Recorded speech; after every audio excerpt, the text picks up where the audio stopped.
आलास? ये ये. आधी जरा शांत बस.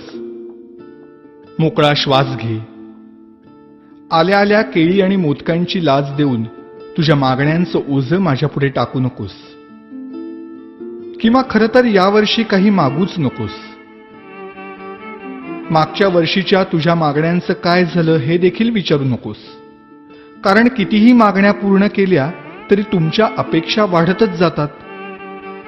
आता यापेक्षा मोठं पोट नाही झेपायचं मला. त्यापेक्षा असं कर, यावर्षी माझ्याच काही मागण्या पूर्ण कर. बघ जमतंय का?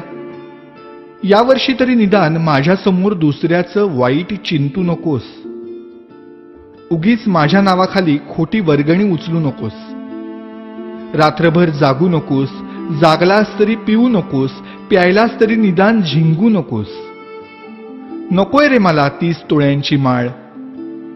जमलंच तर स्पीकरचा व्हॉल्यूम कमी कर थोडा. अश्लील शब्दातली तुमच्या गाण्यांची लिरिक्स ऐकवत नाहीत मला. आणि बघवतही नाही तुमच्या कॉम्प्लेक्सच्या गॅदरिंग मधला नंगा नाच. अशक्य होतं रे मला हे 10 दिवस तुमचा तमाशारूपी उत्सव सहन करणं. हात जोडून मागणं मागतो तुझ्याकडे. जागा हो. सुसंस्कृत हो. खोटेपणा सोड. स्वार्थ सोड. कधीतरी प्रामाणिक होऊन बघ. माणुसकीची नशा चढव. परोपकाराची झिंग चढव. 100% मेहनत कर. स्वतःला ईश्वरी अंश मानणाऱ्या लोकांपासून सावध राहा. त्यांच्या आधाराने जगण्याचा प्रयत्न करून स्वतःतला आत्मविश्वास हरवून बसण्यापेक्षा तुझ्यातलं देवत्व मनापासून जप. दहशतीने जग जिंकण्यापेक्षा प्रेमाने मन जिंक.